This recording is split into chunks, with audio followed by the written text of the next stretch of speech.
Okay. Morning again, Daniel again.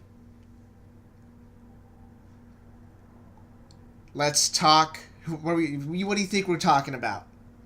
We talked about South Texas the other day, the McAllen Regional. Let's head up north. Bands of America Southlake Regional this Saturday. I think in terms of, I try not to do too much research when it comes to this sort of stuff because I'm such a nerd that most of the information's at the top of my head. But with this regional, I think I did a lot. I had to ask some questions. I had to do some research. I had to actually sit down and think about what I was going to say because of how ridiculously accomplished this regional is, with just the big names and the history behind all the great programs that are going to be at the Southlake Regional. So let's get to it. September 30th, this Saturday, Southlake Regional, Southlake, Texas. I don't even know what to call Southlake, a North Central DFW. I guess it's kind of, it's more on the Fort Worth side, I guess, but, the city's so weird. You say, oh, it's nobody calls anything North Central or Far West or anything like that. People get offended when you say that. Like you're trashing on their community or something like that. I was like, no, I'm just talking geographic stuff and whatever. Anyways, tickets, $18 for prelims, $18 for finals. Of course, the day pass is $27. Cheaper. Weather forecast from the Daniel Valdez Super Doppler Radar Ultra Mega News Copter whatever. I don't think it's supposed to rain. I think it's actually supposed to be like fall temperatures instead of 1,000 degrees outside. Partly sunny with a high near 83. 5 to 10 mile an hour winds. That's pretty good. We'll get some clouds there. The temperature won't be, the inside of an oven. Should be a really nice day up here for some good marching band performances. So there's that. Parking, $5. And I like this too. I'm a big sucker for these VIP deals. I'm a huge sucker for these VIP deals. You want to get a spot closer to the stadium? Reserved parking, $15. Now, I'm not going to be there in the morning. Obviously, we're going to have this covered live.txbands.com. We'll have it covered all day. Personally, I will not be there until finals. I'll be able to make it there just after prelims. Don't worry, my buddy Daniel Sanchez will have you covered, just like we had you covered at the Austin Regional. But I'll be there for finals. Be sure to come say hi to us. What I'm hearing about... Now, this is the first time this regional has been held at this stadium. Southlake Carroll band parents are taking the point on this. And from what I'm hearing, they are all in on this regional. I saw something interesting in the final packet. The Carroll band program was actually selling meals to band programs that wanted it. They cut a deal with Chick-fil-A, and there's a barbecue place that's nearby, and I forgot the name of it. And they had a deal with Jersey Mike's. I was like, hey, give us like $6.50 per student, and you get like a sandwich and chips and a cookie and a drink and all that stuff. Of course, those meals have been cut off already, obviously. But I thought, what a neat idea. What a cool idea. Hey, instead of letting your kids run around everywhere at the concession stands and doing that whole thing, hey, let's all sit down. Let's all have a meal together. Let's have a picnic in the park. Let's all sit down and talk to each other for once. That's awesome. What a great deal. And of course, they'll have concessions there as well. Very specific in the packet, cash only. BOA Austin, they took cash, and I think they did take credit cards. I saw the little square attachment on one of the iPhones from one of the concessionaires there. But it's cash only at Southlake. Bring your dollars. Bring your dollars. Paper money. It's still worth something, I think. But then again, that could change in the next 5 seconds.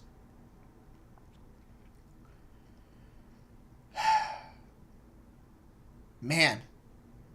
You look over the list. If you thought picking 10 finalists for Austin was difficult, look at the list here.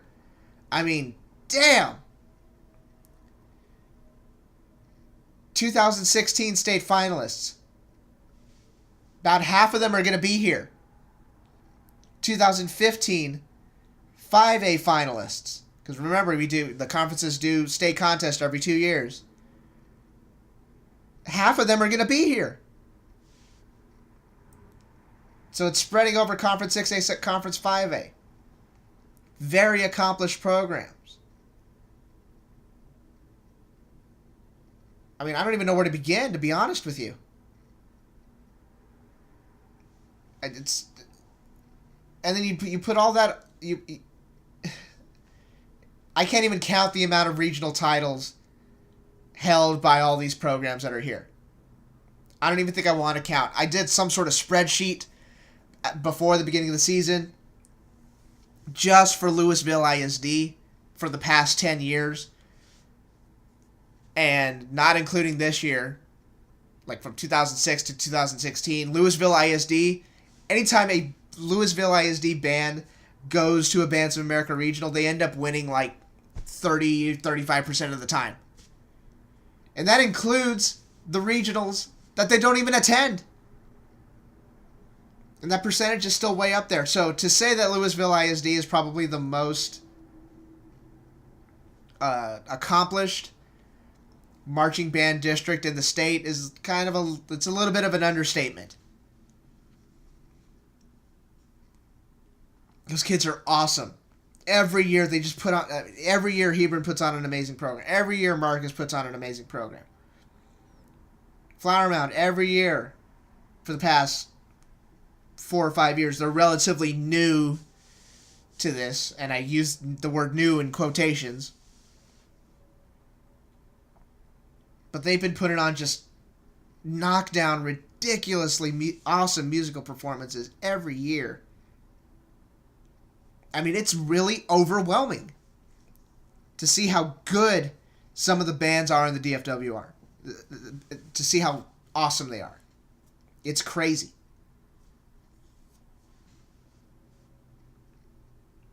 I mean, it's not just the BOA titles that are all here.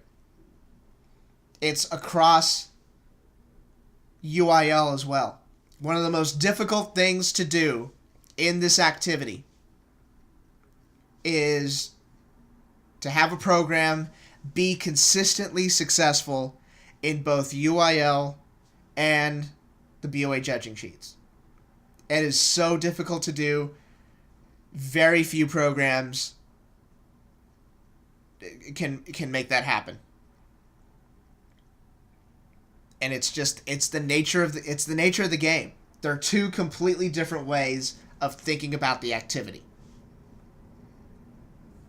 So if you're able to achieve consistent, high-level success in both of those mediums, accomplishing those things is nothing short of astounding. It's insane. You've got 2 bands at this regional going to Grand Nationals, Flower Mound and Marcus. I'll give you a little bit of inside information, a little bit of a hot take, a little bit of a controversial opinion, and I don't necessarily like doing that, but I'm about to give it to you. Are you ready? Are you sure you're ready? Good. Here it is. Just a hunch, just a feeling, just a hint. I think Flower Mound and Marcus are going to make Grand National Finals. Oh my, no, he didn't? Did he just say that? Yeah, I think I'm really throwing myself out there. I think they're going to be in. you will probably see them Saturday night at Grand Nationals. Just a hunch. Yeah, they're pretty good. Here's something I've noticed about bands in the Dallas-Fort Worth area. Technical brass playing.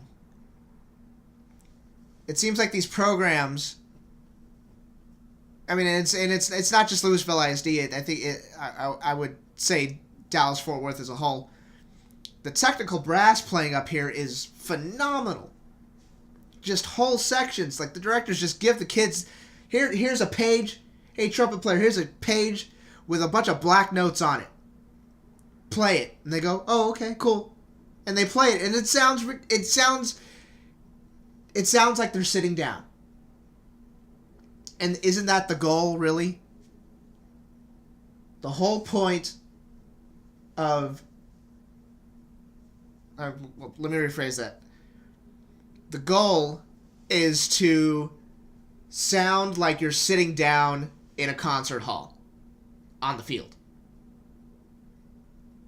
You can do your drill, you can move around the field, you can do your body movements, do all that stuff.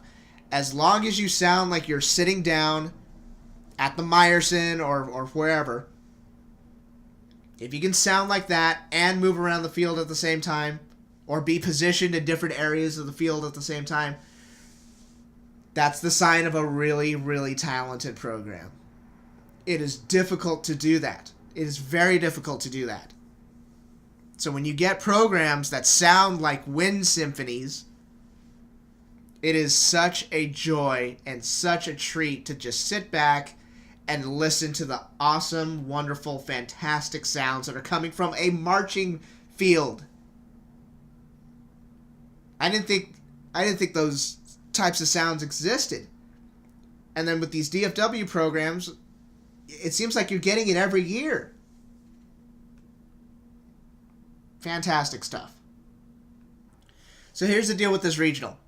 You've got bands with multiple state championships. You have bands with multiple regional championships. You have bands with multiple Grand National Finals appearances. You have bands with multiple outstanding music captions in Grand National Finals. You have all this stuff. All these players that you've seen at Bands of America Regionals and Grand Nationals, programs that have been doing this for years and years and years and years. And you're going to put them all into one stadium. You're going to have them all compete against each other. And just when you think this contest can't have any more, I don't know what to call it, can't have any more accomplishments set with these programs, just when you think you can't handle enough, Duncanville decides to come back to a BOA Regional for the first time in over 20 years. And they've got like they got 3 state marching band championships. They have 3 TMEA honor band. They've been the honor band for TMEA 3 times. And back when they used to do Bands of America, early 90s, they won like 2 regionals. Just a different philosophy of how marching band should be interpreted. That's why they haven't been to a BOA Regional in 20 years. It'll be super interesting to see how they fare and how they do. I think they're going to do just fine. Obviously, the elephant in the room, and I hate to get to it so late in the show, or whatever this is. I don't even like calling it a show. The elephant in the room is, how is Flower Mound going to do? What are they going to look like? What kind of props are they going to have? What kind of flags are they going to do? Are they going to have birds on their heads again? What kind of uniform tops are they going to have? I mean, everyone's freaking out about this. So I will give a quick message to all the Flower Mound parents. And so I got to say this, some of the Flower Mound parents are some of the nicest people I've ever met. Super cool. So, quick message to the Flower Mound program. I have no idea if they listen to this or if it will get to them or whatever.